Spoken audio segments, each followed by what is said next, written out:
Hello, it's Dr. Stuppy. I am joining you from Friday the 13th in 2020.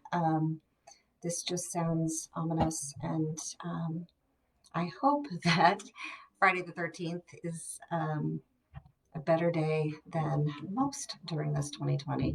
And I am hopeful that we can all come together and celebrate all of the upcoming holidays safely. Um, I am, quite frankly, very worried. I am scared. I have lots of anxiety, like many of you guys, because I don't think that we have done a good job controlling coronavirus. I think that our numbers are showing that we're just in the rise, and they're going to probably continue to rise if we don't change what we're doing. So I wanted to spend a little bit of time today talking about the upcoming holidays. I'm kind of a day late because Thanksgiving is 2 weeks from yesterday. So for any of you who wanted to quarantine and be safe before Thanksgiving, you had to start yesterday. So if you didn't already start, then you're a day behind. But I want to give some other tips so that we can all celebrate Thanksgiving in a safe manner with our families, so that we can enjoy many, many future holidays with our families, including grandparents and grandkids and everybody in between. Um, I think that as we go into all of this holiday season, we have to continuously look at our community. If our community levels of COVID are low, then we can more safely gather in a little bit bigger groups. If our community levels are high, then any gatherings are higher risk. Um, just thinking about, if in a population of 100 people, one or two have COVID and you gather in groups of 10, chances are you're going to find a group of 10 that doesn't have COVID. If you're gathering in a group of 50 or 100, chances are someone in that room is going to have COVID. And right now, our community levels in most of the country, including in Johnson County area, Kansas City area, are really high. When I'm finished with this, in the comments, I will put a link to an app I shared a couple days ago on our Facebook page, that's actually a COVID tracker. It's pretty cool. If you put in your activity that you plan to do, whether it's going to the grocery store or to an outdoor activity or somebody's house, you put in your zip code, you put other factors like what kind of mask you're going to wear. It will give you the risk level of your activity. And then if it's a high risk activity, it will give you some ways to modify it so that it can become a safer activity. It's a pretty cool app to play around with, whether you use it for Thanksgiving or just day to day if you have to run to the grocery store. Um, but I think looking at your community rates are going to be important. And right now, most of the country, including the Kansas City metro, is at high risk. So any grouping that we do, we have to really look at our family's risks and our um, risk taking acceptance. You know, I will share my family is not going to be doing an extended Thanksgiving this year.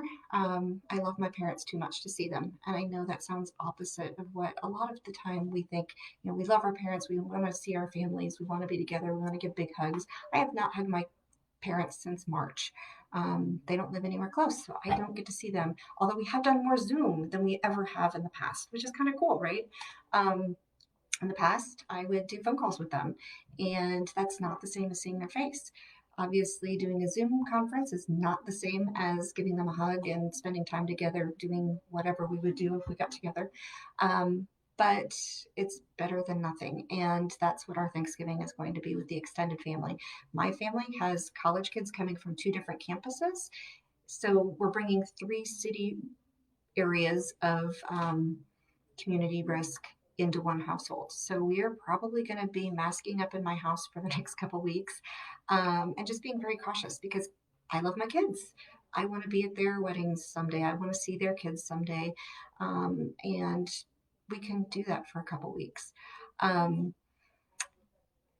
if you are planning on seeing family members this Thanksgiving, you might want to find out what everyone's risks are.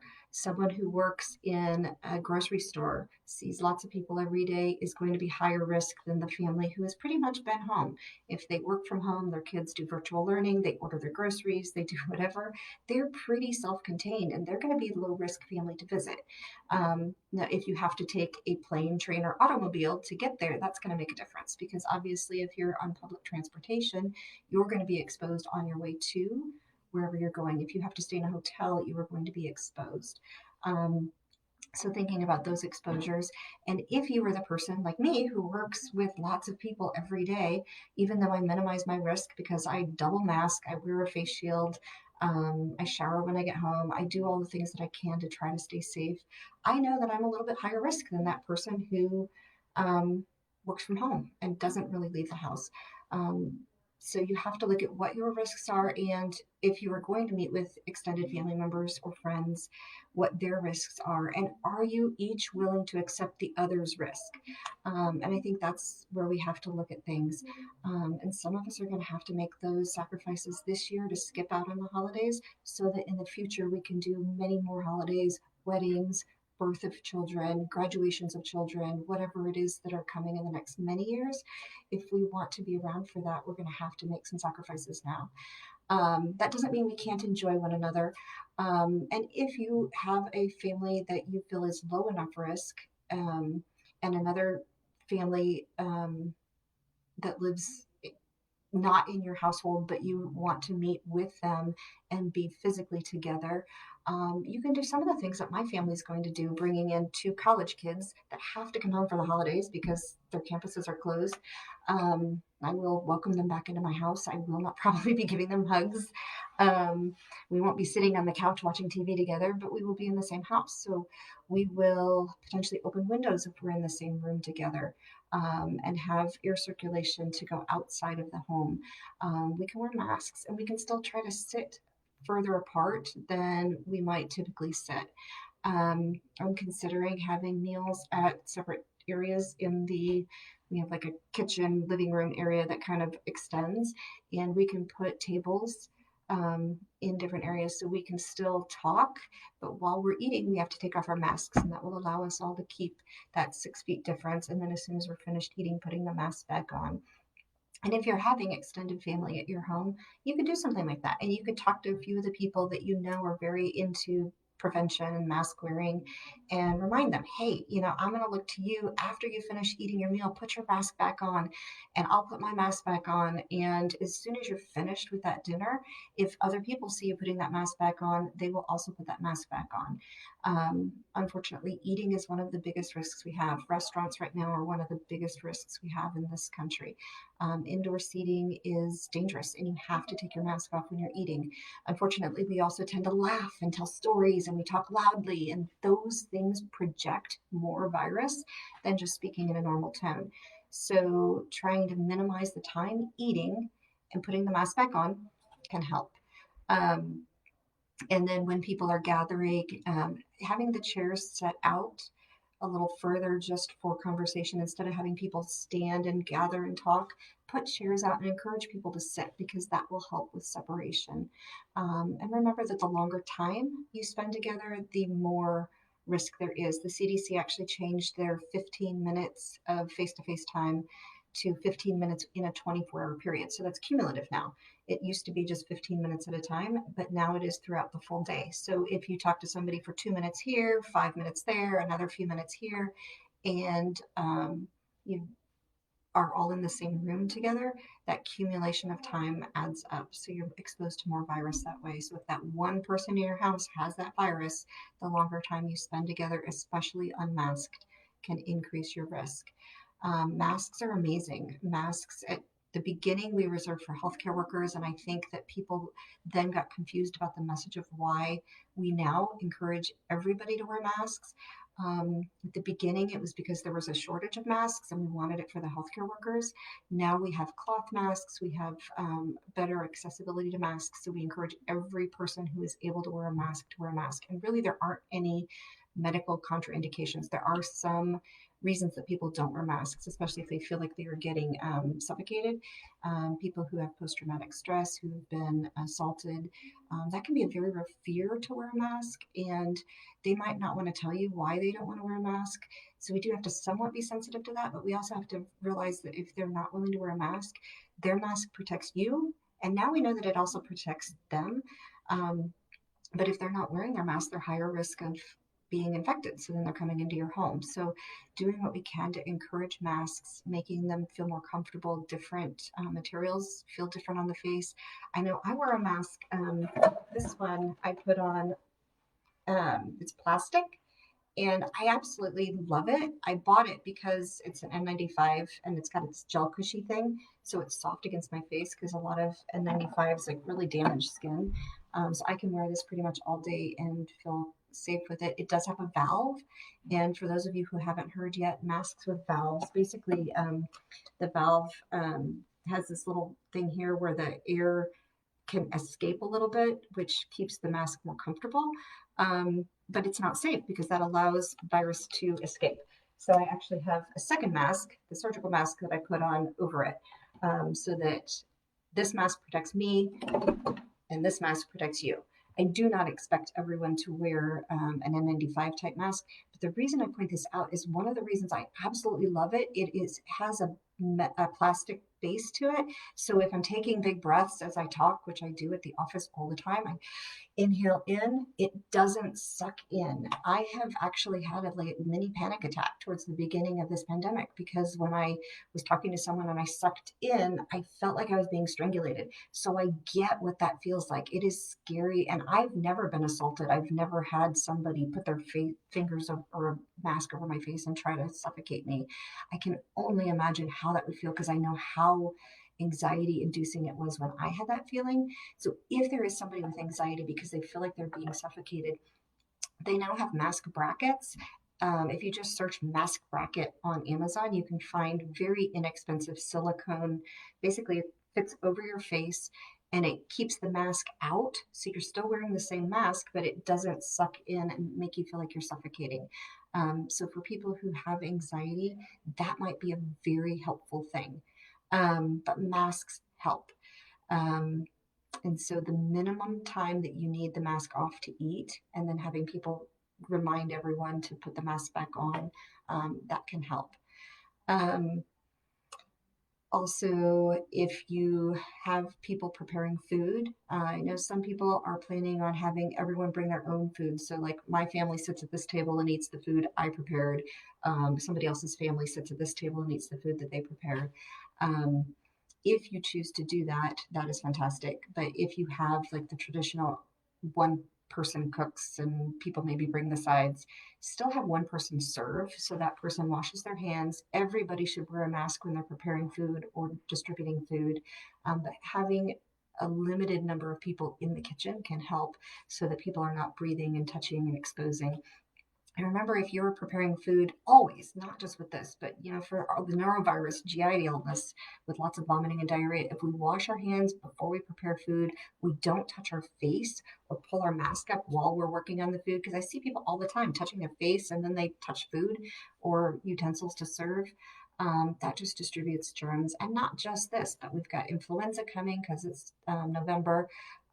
We've got all the regular colds and coughs and things. So the more we can stay safe, wearing our masks, washing our hands, those just general infection preventions might help us have a healthier overall winter season. Um, Avoid shareable things. A lot of times on the Thanksgiving table, you have your salad dressings that everyone passes around or the water pitcher that you pass around. Try not to have those shareable things. If you have one person responsible for distributing food, if somebody needs food, unfortunately, they're going to have to get up and go get it. But that person then washes their hands. If they've been eating, you should not eat and then, oh yeah, I'll go grab that and then just go grab it. You should wash your hands before you go grab whatever it is you need, so that your hands are clean, because we tend to touch our face when we're eating. And recommend that everyone wash their hands or at least use sanitizer before they eat and after they eat, because again, you touch your face while you're eating. Anyone who is sick, it needs to be reinforced that they should not come. So that means if they have a runny nose, or they think they might have allergies, or they think they might have whatever, or if they know they've been exposed to somebody with COVID, they should be responsible and tell people that they cannot come to the gathering. Even if they really want to see Aunt Bobby Sue, it just isn't okay to bring that potential deadly virus. Because even if you're not very sick, or your kid is not very sick, you might spread to somebody else who will get very sick. And unfortunately, we know that even very healthy young people who don't have any pre existing conditions can get very sick from this. And that's why we all need to use our sense of community and our sense of responsibility to try to not share. Um, so anyone who is sick needs to be respectful and stay home. And truly, if you've been exposed or are sick with potential COVID, anybody that you've been around. So say I am going to go to grandma's house for dinner, which I'm not going to do.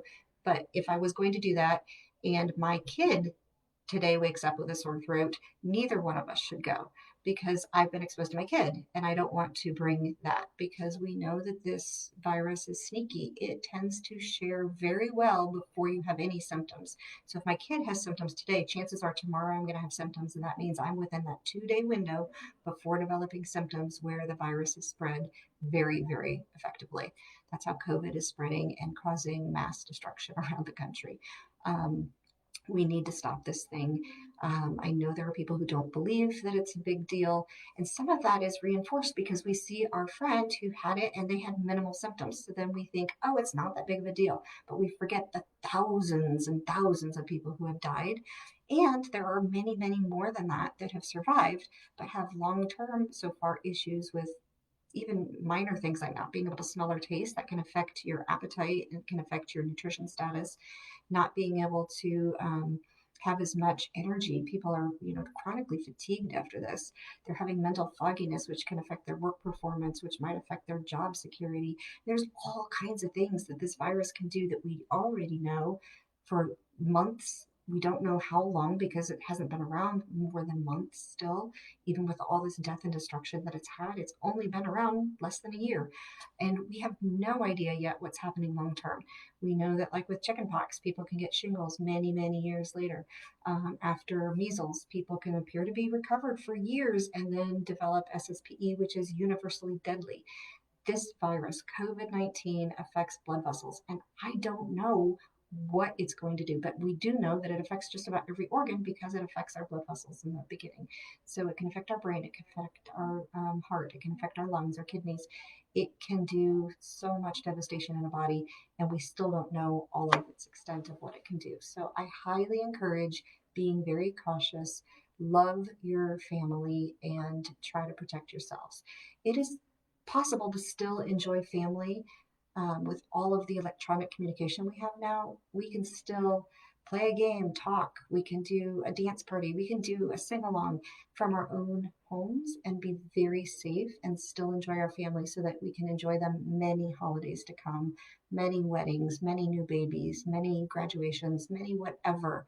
We want to have long term fun with our families, and we can step out for maybe a season and just say, I love you so much. I am not going to come visit you this Christmas, this Thanksgiving, this whatever, especially when our numbers are high.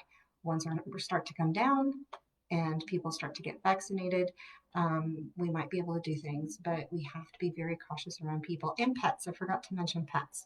Um, if your pets are at the home, it's encouraged to keep your pets with the family that they live with and not with extended people because pets might be sharing COVID as well.